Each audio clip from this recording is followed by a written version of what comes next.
ሐዋርያው በገላትያ መልእክቱ ላይ በተደጋጋሚ የሚያስተምረውን እውነት በሁለት ከፍለን መመልከት እንችላለን። አንደኛ ደህንነታችንን በሚመለከት በክርስቶስ በተገለጠው ጸጋ የተገኘ መሆኑን ብቻ እርግጠኛ እንድንሆን በመልካም ሥራ ሳይሆን ሃይማኖታዊ ሥርዓትን በመፈጸም ሳይሆን ሕግጋትን በመጠበቅ ሳይሆን ደህንነት ካንተ ተግባር ጋር የሚገናኝ ሳይሆን ክርስቶስ ኢየሱስ ከሰራው የቤዛነት ሥራ ጋር የሚገናኝ ነው። ደህንነት ላይ ያንተ ተሳትፎ የለበትም፣ ደግሞም አያስፈልግም። አለቀ በቃ። የዛሬ 2000 ዓመት የተጠናቀቀ ነው። አንተ መተህ የምትጨምረው አዲስ ነገር የለም። ስለዚህ ደህንነታችንን በሚመለከት በክርስቶስ በተገለጠው ጸጋ ኢየሱስ ክርስቶስ በፈጸመው የቤዛነት ሥራ ላይ የተመሰረተና የተገኘ ነው። ለዛም ነው ገላትያ ምዕራፍ 2 ቁጥር 16 ላይ ሐዋርያው ጳውሎስ አንድ ነገር ይለናል። ገላትያ ምዕራፍ 2 ቁጥር 16 ስጋን የለበሰ ሁሉ ነው የሚለው። ስጋን የለበሰ ሁሉ ነገር ግን ሰው በኢየሱስ ክርስቶስ በማመን እንዲጸድቅ እንጂ በሕግ ሥራ እንዳይሆን አውቀን ስጋን የለበሰ ሁሉ። ቃል በጣም ወዳታለሁ። ስጋን የለበሰ ሁሉ እሳቸው፣ እሷ በአንድ እግራቸው የቆሙት ፓስተርዬ፣ እሱ ግን ለየት ያለ ነው እንዳትል። እሳቸው ስጋ ለበስ ናቸው ወይ? አዎ። ፍጹም ሰው ናቸው? አዎ። እንደዛ ከሆነ ስጋን የለበሰ ሁሉ በአንድ እግሩም ቆመ፣ በገመድና በዘንዶ ወደ ሆነ ቦታ ወጣ። እዚህ ጋር ደግሞ ፓስተሩ ደግሞ ብዙ ቲያትር እየሰራ ነው። ነብይ ነኝ የሚለው ወደ 3ኛው ሰማይ ደርሼ መልአኩ 3 አይነት የፀጉር ቁርጥ ተቆረጥ ብሎኛል፣ አሁን ደግሞ ከማርያም ጋር ለመገናኘት ፕሮግራም ይዣለሁ ከሚል የአእምሮ በሽተኛ የአእምሮ ኬዝ አለበት ባይዘው ወይ። ስለዚህ ከእንደዚህ መድኃኒት ነው የሚያስፈልገው፣ ጸሎት ብቻ አያስፈልገውም። እርኩሳን መናፍስቶች የጨለማ ዓለም ደግሞ ተቆጣጥረውት መገለጥ እየሰጡት ነው። ስጋን የለበሰ ሁሉ በሕግ ሥራ ስለማይጸድቅ፣ የትኛውም ሃይማኖት ውስጥ ያለ ሰው የማይፈልጋት ቋንቋ፣ ስጋን የለበሰ ሁሉ በሕግ ሥራ ምን ስለማይጸድቅ እኛ ራሳችን አይደለም አህዛብ ሕግ ያልተሰጠው ነውና ሕግ የተሰጠን እኛ አይሁዳውያን፣ እኛ ራሳችን የሚለው የአይሁድን ሕዝብ ወክሎ ነው። እኛ ራሳችን እንኳን እንደማለት ነው በሕግ ሥራ ሳይሆን ሕግጋትን በመፈጸም ሳይሆን የሙሴን ሕግጋት በመፈጸም ሳይሆን በክርስቶስ እምነት እንጸድቅ ዘንድ በክርስቶስ ኢየሱስ አምነናል። ቀጥሎ ኤፌሶን ምዕራፍ 2 ቁጥር 8 ሐዋርያው ጳውሎስ በተደጋጋሚ ከደህንነት ጋር ያንተ ሥራ እንደማይገናኝ፣ በደህንነት ዙሪያ ክርስቶስ የሰራውና የፈጸመው ሥራ ብቻ በቂና ከበቂ በላይ ነው። ምን ይላል? ጸጋው በእምነት አድኗቸዋል። ጸጋው ከናንተ ሥራ ጋር ተባብሮ አይልም። ጸጋው በእምነት አድኗችኋልና ይህም የእግዚአብሔር ስጦታ ነው እንጂ ከናንተ አይደለም። ለምንድን ነው ሃይማኖተኛው ዓለም የማይገባው? ለነገሩ የእግዚአብሔር ቃል የአብርሆት ጉዳይ ነው። መንፈስ ቅዱስ አይንን ካልከፈተው እንዲህ ብሎ እያወራ ራሱ አይ መስራት አለብን ትላለህ። ጸጋው በእምነታችሁ አይደለም እያለ ያለው። እምነትም ቢሆን የጸጋው ውጤት የመንፈስ ቅዱስ ስጦታ እንጂ እምነት የሚባል ነገር ድቡልቡል ነገር አንተ ውስጥ የለም። እኔ ባላምነው የሚል ሰው አለ። አጋጥሟቸው ያውቃል? እኔ ባላምነው እንዴት? እምነት የሚባል ነገር ወንድሜ አንተ ውስጥ የለም። እምነት የሚባል አንጡራ ሀብት የለህም። ጸጋው ከእምነትህ ጋር ሆኖ አይልም። እምነት ራሱ የመንፈስ ቅዱስ ስጦታ ነው። እንደ ጽድቅ እንደ ጸጋ እምነት ራሱ የመንፈስ ቅዱስ ስጦታ ነው። እንድታምን ያደረገ ማመን የምትችልበትን ብቃት የሰጠ በጸጋው በኩል እምነት የሚባለውን ስጦታ ያካፈለ ራሱ መንፈስ ቅዱስ ነው። ለምን? በኃጢአትህና በበደልህ ሙት ነህ። የሞተ ሰው ውስጥ መልካም ነገር አይገኝም። ሙት ማለት ለብርሃን ዓለም ሪስፖንስ መስጠት የማይችል፣ በኃጢአቱና በበደሉ ሙት ማለት እግዚአብሔርን መፈለግ ወደ እግዚአብሔር መጓዝ የማይችል፣ እርሱ እግዚአብሔር ካልመጣና ካላዳነው በስተቀር ፈጽሞ በራሱ መውጣት የማይችል፣ በራሱ ወደ ብርሃን ዓለም መምጣት የማይችል በራሱ ለብርሃን ዓለም ሪስፖንስ መስጠት የማይችል። ስለዚህ ጸጋው ከእምነታችሁ ጋር አያድኗችኋል አይልም። ጸጋው በእምነት ያ ጸጋ በእምነት በኩል ጸጋ በሌላ ቋንቋ ዲፋይን ስናደርገው ጸጋ ከእግዚአብሔር ዘንድ ወደ አንተ የተዘረጋ እጅ ሲሆን እምነት ደግሞ መንፈስ ቅዱስ በአንተ ውስጥ ሆኖ የሚያፈራው ነውና አንተ መንፈስ ቅዱስ በአንተ ውስጥ ሆኖ በሚያቀብልህ እምነት እጅህን ወደ እግዚአብሔር ስትዘረጋ ማለት ነው።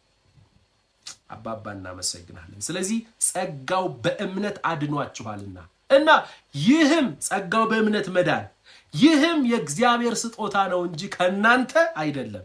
ጸጋውም እምነቱም ከናንተ አይደለም። ቀጥልልኝ።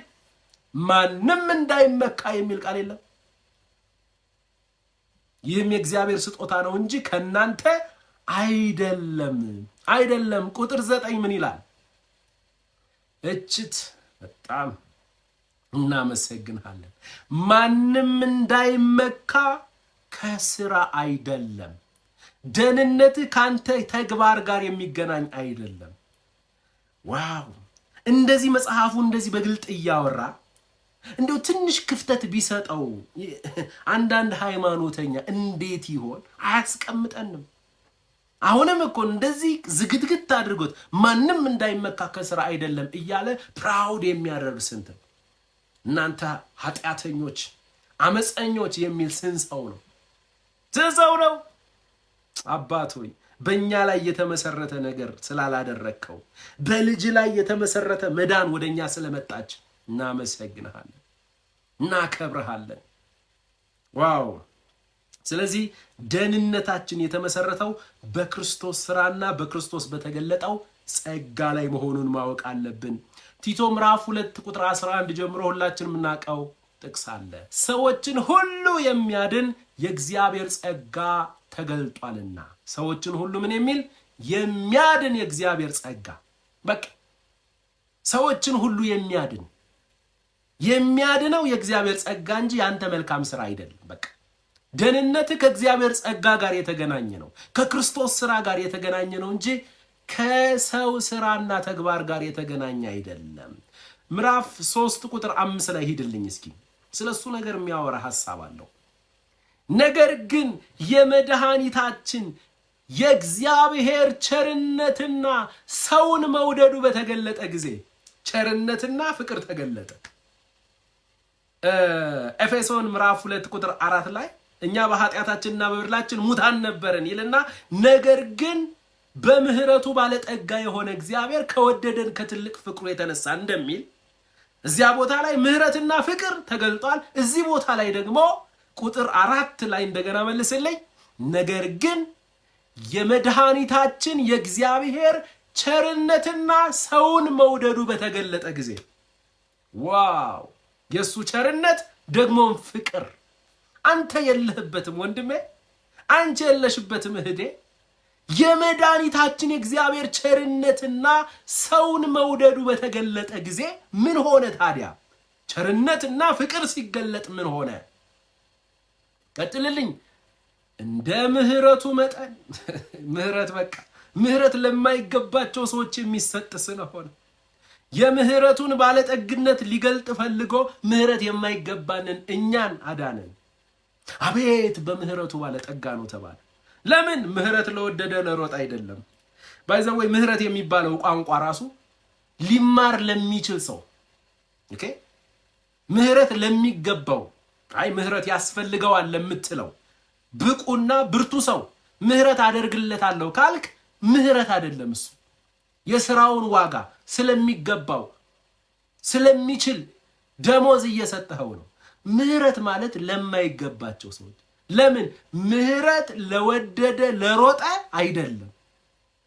ካንተ ሩጫና ካንተ ተግባር ጋር የሚገናኝ አይደለም። ምህረት ለሚሮጥ ሰው አይሰጥም።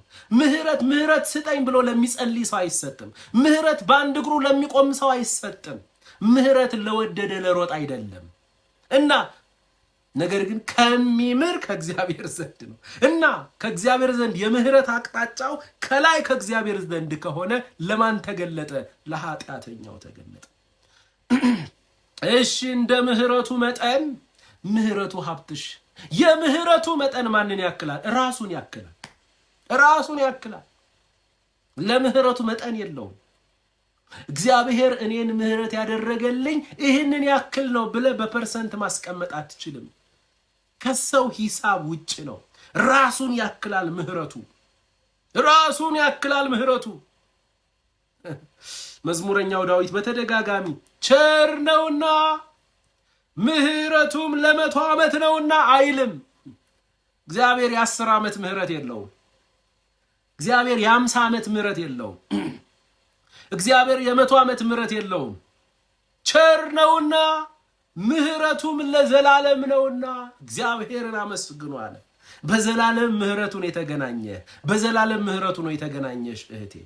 ስለዚህ እንደ ምህረቱ መጠን ራሱን በሚያክል ምህረት ደግሞ ዘላለማዊ በሆነ ምህረት ለአዲስ ልደት በሚሆነው መታጠብና በመንፈስ ቅዱስ በመታደስ አዳነን እንጂ እኛ ስላደረግነው በጽድቅ ስለነበረው ስራ አይደለም።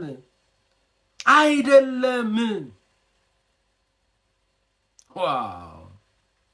He saved us not because of any work of righteousness. ካንተ ነገር ጋር የሚገናኝ ካንተ የጽድቅ ስራ ጋር የሚገናኝ አይደለም ደህንነት። ሃሌሉያ! እንኳን ክርስቲያን አደረከን። አባባ በምህረቱ ተገረሙ ቅዱሳን፣ በፍቅሩ ተገረሙ፣ በይቅርታው ተገረሙ። ሁለተኛ ጢሞቴዎስ ምዕራፍ 1:9 ያዳነን ይላል። ኖት የሚያድነን ያዳነን። ኦልሬዲ ዩ አር ሴቭድ። ያዳነን ዋው! ያዳነን በቅዱስም አጠራር የጠራን እግዚአብሔር ነውና። ያው ደህንነቱም ቅዱስ አጠራሩም ከርሱ ነው እንጂ ለመጠራት የሚያበቃ ምን አለ አንተ? ለመጠራ እግዚአብሔር እሱን በጠራው ይሻላል ብሎ እንዲጠራ ያስገደደው አንተ ጋር የተገኘ መልካም ነገር ይኖር ይሆን? እሱን በጠራው ይሻላል ከነሱ ከሌሎቹ ሙታን ትንሽዬ ሙሉ በሙሉ ለመሞት 1% የቀረው 75% የሞተ 15% ሕያው የሆነ ሙት የለም። ሙት ማለት 100% ሪስፖንስ መስጠት የማይችል ጎዶሎ ሙት አይደለህም አንተ። ከፊል ሙት አይደለህም አንተ። አንዳንድ ሰው ንቁ የተኛ የሚመስለው አለ። የተኛና የሞተ ይለያያል። እሺ ይለያያል። አንተ የምትተኛ ንቃ ያለ ሕያው ሆነ ሳለ ያለ ቦታ ሙታን ጋራ ስትሄድ እነሱ ሙት ናቸው፣ አንተ ግን በሙታን መካከል ገብተህ ተኝተሃል። ስለዚህ ኢየሱስ መጣና አንተ ሙት ንቃ አላለህም። አንተ የምትተኛ ንቃ ይልሃል። አያ ሙታንን ግን ንቃ አይደለም፣ ደህንነት ነው የሚፈጸመው። የማንቃት ስርዓት አይደለም፣ የመቀስቀስ ስርዓት አይደለም። እንቅልፍህን አይደለም የተኛኸው፣ በኃጢአትህና በበደል ሙት ነው የነበርከው። ስለዚህ ምንም እግዚአብሔር አንተን እንዲጠራ ከሌሎቹ ለይቶ እንዲጠራ አንተ ጋር የተገኘ በጎ ነገር የለም። ሃይማኖተኛው ዓለምችን ቋንቋ አይወዳትም። ፕሮቴስታንቶችም ቢሆኑ አብዛኞቹ ኧረ እኔ አግዤው ነው ኢየሱስን ለማለት ችግር የለባቸው። ያዳነን በቅዱስም አጠራር የጠራን እግዚአብሔር ነውና ምን ማለት ነው? ደህንነቱም ቅዱስ ጥሪውም ከእርሱ ዘንድ ነው። እና ቀጥሎ ምን እንደሚል ተመልከቱ። ይህም እንደራሱ ሐሳብና ጸጋ መጠን ነው እንጂ እንደ ስራችን መጠን አይደለም። አባባ በአማርኛ እንደዚህ ስለነገርከን እናመሰግንሃለን። ግልጽ ነው አይደል? ግልጽ ነው አይደል? የአባባ ቋንቋ አንተ የለህበትም። ደህንነቴም ውስጥ ቅዱስ አጠራሬም ውስጥ አንተ የለህበትም። እኔ አንተን ያዳንኩትና ደግሞም በቅዱስ አጠራር የጠራሁት እንደ ራሴ ሐሳብና ጸጋ መጠን ነው እንጂ እንደ ስራችን መጠን አይደለም። ማይ ጂሰስ ቀጥሎ ምን ይላል? ይህም ጸጋ ከዘላለም ዘመናት በፊት በክርስቶስ ተሰጠ። ማለት አሁን በበቀደም የተገለጠ ደግሞ እንዳይመስል እኔም አለሁበት እንዳትል፣ ጸጋው የዳንበትና በቅዱስ አጠራር የተጠራንበት ይህ ጸጋ መቼ ነው የተሰጠን? ከዘላለም ዘመናት በፊት በክርስቶስ ኢየሱስ ተሰጠን። እንኳን አንተ ነህና ዘርማንዘር ነውና አዳምና ሔዋን ናቸውና መላእክቶች ራሱ አልነበሩም ይህ ጸጋ ሲሰጥ። ዩኒቨርስ ላይ የተንጠለጠለው ጋላክሲና ፕላኔት፣ በምድር ላይ የሚርመሰመሰው እንስሳ፣ የሰው ልጅ፣ አትክልቱ፣ ምኑ በጥልቁ ውቅያኖስ ውስጥ ያለ ልዩ ልዩ ሳይንስ ያልደረሰበት የአሳ ዝርያ ሁሉ፣ መንፈስ ዓለም ላይ ያሉ መላእክቶች ወደ መፈጠር ወደ መከሰስ ሳይመጡ በፊት በነበረው ዘላለም ብቻውን የነበረ 3 አካላት ያለው አንድ አምላክ አብ፣ ወልድ፣ መንፈስ ቅዱስ እርሱ የሥላሴ ካውንስል በልጁ በኩል ከዘላለም ዘመናት በፊት በክርስቶስ ኢየሱስ በኩል ጸጋን ሰጠን። ዋው! this is divine council። የመለኮት ውሳኔ ተረጋገ። እዚህ ውስጥ አሁን አንተ አለህበት። እኔ የሚል ሰው አያሳዝናችሁ? የሥላሴ ካውንስል ውስጥ ካልገባው የሚል የቀበሌ መንፈስ ነው። በዚህ ዘመን እያስቸገረ ያለው ቀበሌ ሄደ ልትሳተፍ ትችላለህ። የሥላሴ ካውንስል ውስጥ ግን ፈጽሞ አርፈ ተቀመጥ። ደህንነት ውስጥ አንተ የለህበትም። የቋንቋ ሃይማኖተኞችን አያስደስታቸውም። ስለዚህ ደህንነታችን በክርስቶስ የቤዛነት ሥራ ላይ እና በእርሱ በተገለጠ ጸጋ ላይ የተመሰረተ ነው። ሐዋርያው ጳውሎስ በገላትያ መልእክት ውስጥ እንድንይዝለት የሚፈልግ ጸንተን እንድንቆምባቸው የሚፈልግ 2 ነገሮች አሉ። አንደኛውን ተመልክተናል። ደህንነታችን በክርስቶስ ኢየሱስ የቤዛነት ሥራ ላይ እና በእርሱ በተገለጠ ጸጋ ላይ የተመሰረተ እንጂ ከኛ ጋር የተያያዘ አይደለም። ሁለተኛ የህይወት ለውጣችንም ቢሆን በዳንበት ጸጋና በውስጣችን በሚኖረው የመንፈስ ቅዱስ ኃይል የተመሰረተ እንጂ አሁንም በእኛ ጥረት ላይ የሆነ አይደለም። አያ የክርስትና የቅድስና ህይወት በምድር ላይ ያለ ክርስቲያናዊ ምልልስ ራሱ በዳንበት ጸጋና በውስጣችን በሚኖረው በመንፈስ ቅዱስ ኃይል የተመሰረተ ነው። ደህንነትህም የህይወት ለውጥህም በእግዚአብሔር ጸጋ ላይ የተመሰረተ ነው። በክርስቶስ የቤዛነት ሥራ ላይና በውስጣችን በሚኖረው በመንፈስ ቅዱስ ኃይል ላይ የተመሰረተ ነው። አባባ እባክህ ጸጋ ጨምርልን። ገላትያ ምዕራፍ 3 ከቁጥር 1 ጀምሮ ሕያው ቃልንም በዛው አውጣልን። አሁን ችግሩ ምን መሰላችሁ? አብዛኛው የፕሮቴስታንቱ ዓለም ምን በማለት ይስማማል መሰለ? ድሮ ላይ በዚህም አይስማማም ነበር። አስታውሳለሁ ከ10 ዓመት በፊት እኛ የነበርንበት አካባቢ ላይ በጣም ፈጽሞ ጸጋ ብቻ እንዴት ይባላል የሚል ነው። ብዙ ሰው ጸጋ ብቻ እንዴት ይባላል ነው የሚለው። አሁን እግዚአብሔር ይመስገን ጸጋ ሰባኪዎች ትምህርቱ እየወጣ ነው። ብዙ ወጣቶች እየተነሱ ነው። የጸጋ ዝማሬ እየበዛ ነው። ወደደም ጠላም ጸጋ ከመሰበክ ወደ ኋላ አይልም። ቢኮዝ የሰው እውነት ሳይሆን የሥጋ ለባሽ አስተምህሮ ሳይሆን የሰማይ እውነት ነው። ወንድማችን ዳዊትና ወንድማችን ሀብትሽ ያመጡት መገለጥ አይደለም፣ የእግዚአብሔር እውነት ነው። እና ሐዋርያው ጳውሎስ ያስተማሩት ከዚያም በኋላ የታመኑ ወንድሞች ሰብከውለት ያለፉት እውነት ነው። የሰማይ እውነት ነው። የሰማይን እውነት ለጊዜው ለማዳፈን ልትሞክር ትችላለህ። ሁልጊዜም የሚያሸንፈው ደምቆ የሚወጣው ግን የእግዚአብሔር እውነት የእግዚአብሔር የጸጋ ወንጌል ብቻና ብቻ ነው። ከጸጋ ውጭ አማራጭ የለህም ወንድሜ። ከጸጋ ውጭ ከንቶች ነን። የጸጋው ጥገኞች ነን። በራሱ እንደቆመ ሰው አክታት አድርግ። የጸጋው ጥገኞች ነን። የጸጋው ተደጋፊዎች ነን። ገላትያ ምዕራፍ 3 ከቁጥር 1 ጀምረው ችግር የለም። ምን ይላል? የማታስተውሉ የገላትያ ሰዎች ሆይ ደህንነታችን ይላል ብዙ ሰው የኢትዮጵያ ፕሮቴስታንት አሁን ደህንነታችን በእግዚአብሔር ጸጋ ነው። የህይወት ለውጣችንን ግን በራሳችን ትግል ማምጣት አለብን። ከንቱ ትምህርት፣ ሰማይ ዕውቅና ያልሰጠው ትምህርት፣ እንደዚህ አይነት ትምህርት ይዞ ለሚቆም ሰው ሐዋርያው ጳውሎስ አናቴማ ብሎ ረግሞታል። ትምህርቱም አስተማሪውም ተረግሟል። ከዛ እርግማን እባካችሁ ነፃ ውጡ ነው። ኧረ ቅዱሳን ሰማይ ዕውቅና ያልሰጠው ደህንነት በእግዚአብሔር ጸጋ፣ የህይወት ለውጥ ደግሞ በአንተ ጥረት። የብልጣብልጦች ወንጌል ይባላል። ልዩ ወንጌል በእግዚአብሔር ተጀምሮ በሰው የሚቋጭ ነገር እንደሌለው ሁሉ በጸጋ ተጀምሮ በሕግ የሚቋጭ ነገር የለም። አለበለዚያ ለሐዋርያው ጳውሎስ ጸጋ ጸጋ መሆኑ ይቀራል ብሏል። ስለዚህ ገላትያዎችን ምን አላቸው?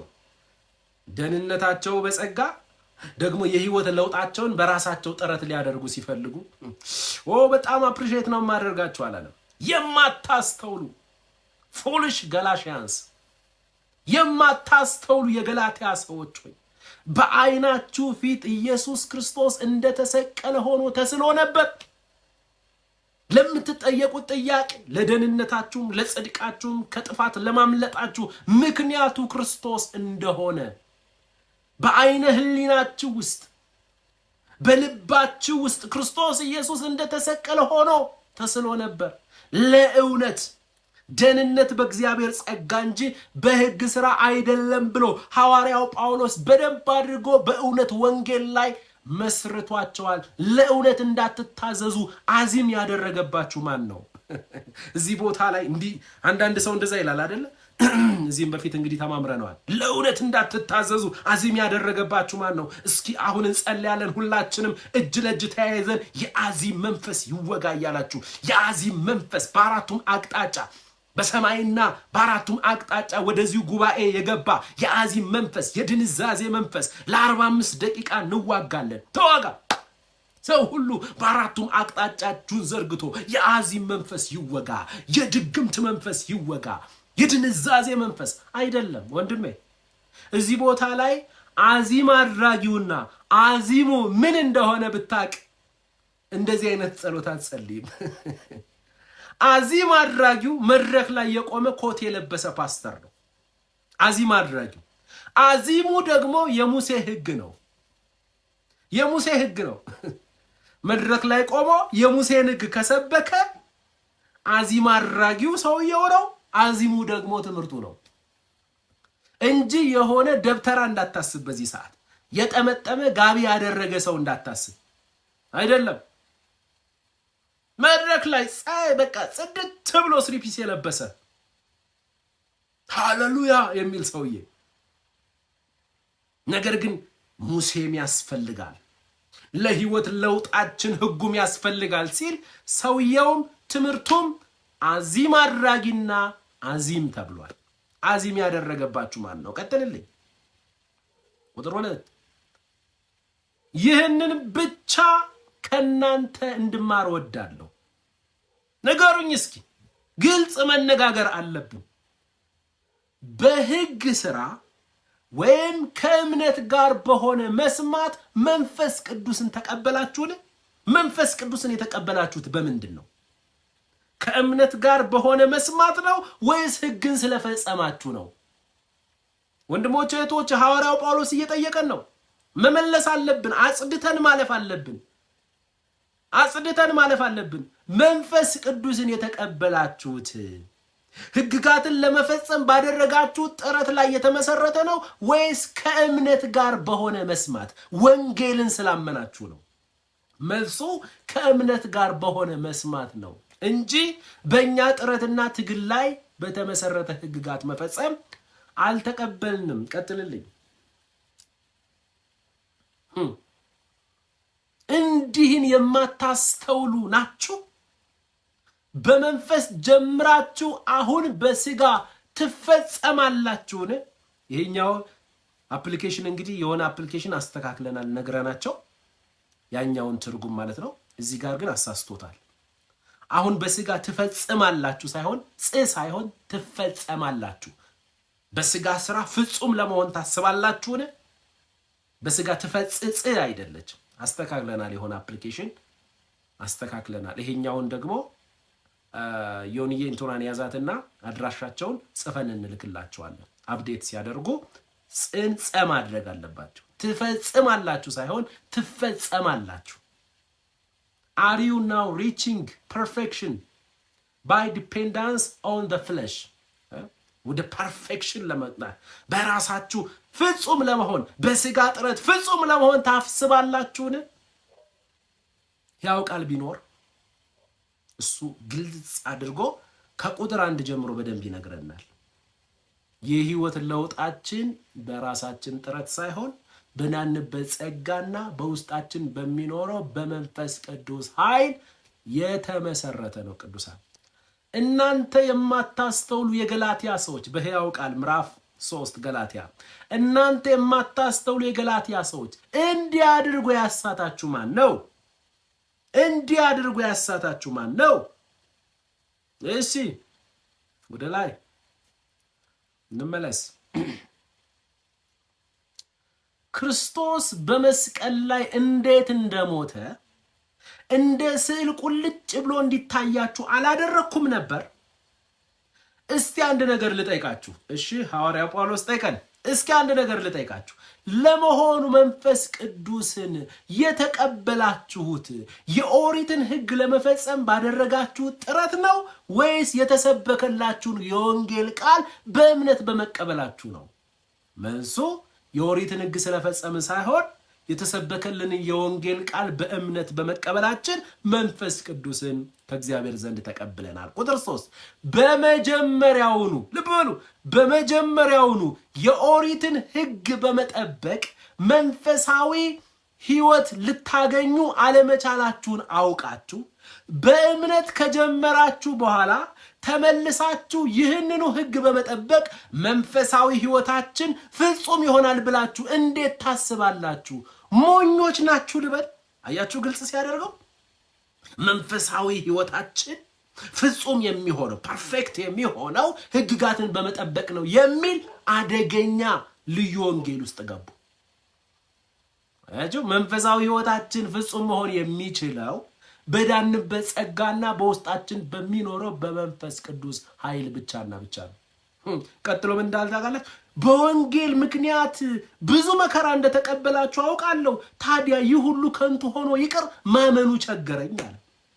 በጌታ በኢየሱስ አያችሁ ሰውየው በቃ ባገኘው አጋጣሚ በደርግ ዘመን ተወግረን እንደዚህ ሆነን እኛ ክርስቲያኖች ያን ጊዜ ብዙ አልነበርንም። ያን ጊዜ እንደዚህ አልበዛም ክርስትና፣ እኛ ብቻ ነው የነበርነው።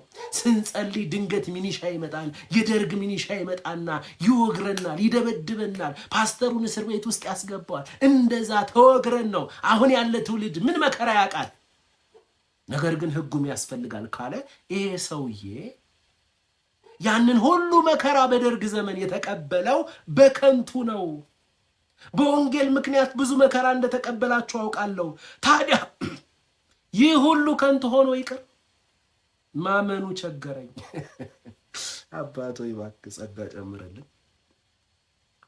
አንዳንዱ ራሱ እንደ ፕራውድ አድርጎ ነው። ጥሩ ነው። በወንጌል ምክንያት መከራ ከተቀበልክ አንተ ወንድሜ ታድለሃል። አባቶች ታድላችኋል፣ እናቶች ታድላችኋል። ግን እኛን ለመሳደብ አትጠቀሙበት። ማለት የዚህን ትውልድ ለማናናቅ የዚህን ዘመን ትውልድ ለማናናቅ ብላችሁ ምን ያውቃል ይሄ ትውልድ? ዝም ብሎ መጥቶ መጨፈር ብቻ ነው። ምን ያውቃል ወንጌል? እሺ እስኪ ወንጌሉን በደንብ ያስተምሩት። እስኪ ዋናው ምንድነው? 10ቱን ትእዛዝ መፈጸም አለብን ካለ ይሄ ሰውዬ በወንጌል ምክንያት መከራ የተቀበለው ራሱ ንጹህ ወንጌል ሰምቷል ወይ? ምክንያቱም እኔ ጋዜጣ የሚያነቡ መድረክ ላይ የሚቆሙ አስተማሪዎች ጋዜጣ ብቻ ያነበቡትን ጋዜጣ እንደ ትልቅ ነገር እንደ ባይብል ይዘው መጥተው ህዝቡ ላይ ሲያነቡ ያስገረማቸውን አባባል ሲያወሩ አስታውሳለሁ። ታሪኩን ነው የሚነግር፣ ያለፈበትን መንገድ ነው የሚነግር። ክርስቶስ ብቻ ነው መድረክ ላይ የሚወራው። ክርስቶስ ብቻ ነው በየቤተ ክርስቲያኑ ሊሰበክ የሚገባው። ገላትያ ምዕራፍ 5 ቁጥር 18 ምን ይላል? በድሮ ትርጉም ገላትያ ምዕራፍ 5 ቁጥር 18 የህይወት ለውጣችንን በሚመለከት አደራችሁን በራሳችሁ ጥረት። አንዳንዱ ቃል ይገባል እጅን አንሳ የቅድስናን ህይወት ከዚህ በኋላ ወደ ሴቶች ላላይ፣ ሴቶች ደግሞ ወደ ወንድ ላላይ ቃል እገባለሁ። በቃ እንካ ቅድስና ለእግዚአብሔር የሚል ቲሸርት አለ፣ አሁን ግዛና ልበስ። እሺ ብሎ ይለብሳሉ። ለ3 ቀን ለሳምንት ተቀድሰዋል። እነዚያ ወጣቶች ለሳምንት ሴት አያይም በኢየሱስ ስም እያለ ነው የሚሄደው። ሁለት ሆኖ ሲቆም በኢየሱስ ስም ጌታ ይገስጻችሁ። እኔ ግን ከጌታ ጋር ነው ጊዜ ጌታ ሆይ ትውልድ ሁሉ መክኗል፣ እኔ ግን አለሁልህ እያለ ለሳምንት ነው የሚቆየው። ከሳምንት በኋላ አደገኛ ቦዘኔ ከቅድስና ለእግዚአብሔር ከሚለው ቲሸርት ጋር አጓጉል ቦታ የሚገኘው ያ ምስኪን ወንድማችን።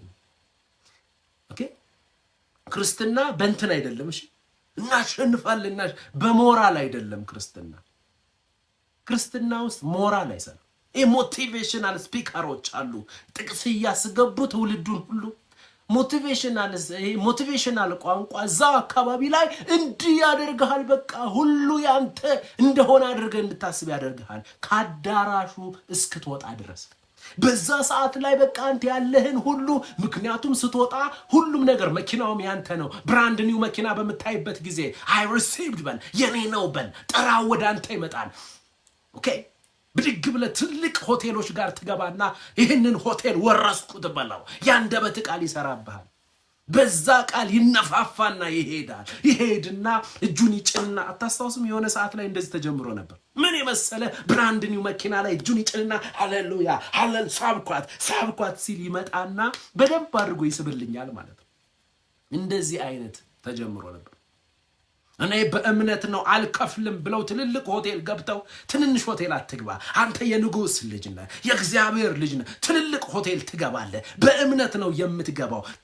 ሄደህ ደግሞ ትንንሽ ነገር ሚሪንዳ ምናምን ሻይ እንዳታዝ፣ የቤቱን ቤስት እዘዝ። ምንም ነገር ሳትይዝ በእምነት ነው። ከዛ በኋላ እንዴት እንደሆነ ሳታቅ ይከፈልልሃል። እንደዛ ብለው ሄደው የሆቴሉ ጋርዶች አንቀው እንጨት ያስፈለጧቸውና ብርጭቆ አሳጥበው ወደ ቤቷቸው የላኳቸው ምስኪን ጴንጤዎች አሉ። ሞቲቬሽን አንተን ያነቃቃልኩ ቦታው ላይ። ችግሩ ግን ምን መሰለህ? አነቃቅቶ ሁሉን ነገር አስረክበ ለሰውየው ትሄዳለህ። እሱ ነው የሚጠቀምበት። አንተ በሐሳብ ዓለም ውስጥ ትኖራለህ። በሐሳብ ዓለም ውስጥ ነው የምትኖረው። በመንፈስ ብትመሩ ግን ከሕግ በታች አይደላችሁ ማለት። ውጤቱ ምንድነው ማለት ነው? በመንፈስ መመራት። በመንፈስ ስትመራ በውስጥ ያለው but if you are guided or lead by the Holy Spirit you are not subject to the law. አዮ ጋይድድ መደረግ ያለብህ ሊድ መደረግ ያለብህ በውስጥ በሚኖረው በሆሊ ስፒሪት በመንፈስ ቅዱስ ነው መሆን ያለበት። ምክንያቱም የብስለት ህይወት፣ የቅድስና ህይወት፣ የምልልስ ህይወት በአንተ ተግባር ላይ የተመሰረተ ሳይሆን በመንፈስ ቅዱስ በውስጥ በሚኖረው በመንፈስ ቅዱስ ኃይልና በዳንክበት ጸጋ ላይ የተመሰረተ ነው። ሮሜ ምዕራፍ 7 ቁጥር 3 ላይ ሄደልኝ እስኪ። አባቶ ይባክህ ከግርግር ክርስትና ነፃ አውጣን። የእግዚአብሔርን ቃል ውደዱ። የእግዚአብሔርን ቃል እንድታጠኑ መጽሐፍ ቅዱስን እንድትወዱ ከሚያደርጉ አገልጋዮች ጋር ነው መሰንበት ያለባችሁ። መጽሐፍ ቅዱስን ዘወር ከሚያደርጉ ሰዎች ራቁ። እንዲሁ ወንድሞች ሆይ እናንተ ደግሞ በክርስቶስ ሥጋ ለሕግ ተገድላችኋል። ለሕግ ለመኖር የሚያስብ ለሕግ እንደተገደለ ያላወቀ ነው። ለእግዚአብሔር ፍሬ እንድናፈራ አየው። ለሕግ ሳትገደል ለእግዚአብሔር የቅድስናን የጽድቅን ፍሬ ልታፈራ አትችልም። ለእግዚአብሔር ፍሬ እንድናፈራ እናንተ ለሌላው ከሙታን ለተነሳው ለእርሱ ተሆኑ ዘንድ ቀጥልልኝ።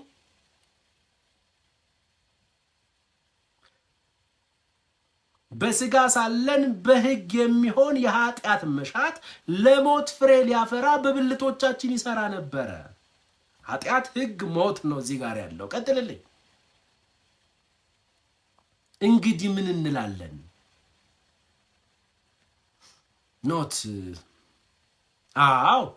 አሁን ግን ቁጥር 6 አሁን ግን ለእርሱ ለታሰርንበት ስለሞትን ሕግ፣ ኃጢአት፣ ሞት አሁን ግን ለእርሱ ለታሰርንበት ስለሞትን ከሕግ ተፋተናል። ሕግ ከተሰበከ ኃጢአት ያው ይሆናል። የኃጢአት ደሞዝ ደግሞ ሞት ነው። ከሱ ነፃ ወጥተናል። ስለዚህ አሁን የምንኖረው በአዲሱ በመንፈስ ኑሮ እንገዛለን ወይም እንመላለሳለን እንጂ በአሮጌው በፊደል ኑሮ አይደለም። አትስረቅ፣ አትግደል በሚል አይደለም። ኦልድ ኮድ አይደለም። በኦልድ ኮድ አይደለም የምንመላለሰው። እዚያው ምዕራፍ 8 ቁጥር 2 ላይ ሄድልኝ ይህንን ያብራራዋል። በክርስቶስ ኢየሱስ ላሉት አሁን ኩነኔ የለባቸውም ካለ በኋላ በክርስቶስ ኢየሱስ ያለው የሕይወት መንፈስ ሕግ ከኃጢአትና ከሞት ሕግ ነፃ አውጥቶኛል። በክርስቶስ ኢየሱስ ያለው የሕይወት መንፈስ ሕግ የሚለው ኢየሱስ ክርስቶስ በሥጋ ወራቱ በምድር ላይ ሲመላለስ የተመላለሰበት የመንፈስ ቅዱስ የሕይወት ሥርዓት አለ። ስለዚህ አሁን እኛ የተጠራ ነው በመንፈስ ቅዱስ የሕይወት ሥርዓት እንድንመላለስ እንጂ አድርግና አታድርግ በሚል የሕግ ሥርዓት እንድንመላለስ አይደለም። እሺ ቲቶ ምዕራፍ 2 ቁጥር 12 ጀምሮ ሰዎችን ሁሉ የሚያድን የእግዚአብሔር ጸጋ ተገልጧልና ካለ በኋላ ይህም ጸጋ ኃጢአተኝነትንና ዓለማዊ ምኞትን ክደን በጽድቅ በቅድስና እግዚአብሔርን በመምሰል እንድንኖር ጸጋው ያስተምረናል ወይም ትሬን አፕ ያደርገናል ይላል። ስለዚህ የዳንበት ጸጋ የሕይወት ለውጣችንም ደግሞ የተመሰረተበት እንደሆነ ሁላችንም ልብ ልንል ይገባናል ማለት ነው። ከዚህ የተነሳ ሐዋርያው ጳውሎስ በዚህ እውነት ላይ ጸንተን እንድንቆም ደህንነታችን በእግዚአብሔር ጸጋና በክርስቶስ ኢየሱስ የቤዛነት ሥራ ላይ የተመሰረተ ነው።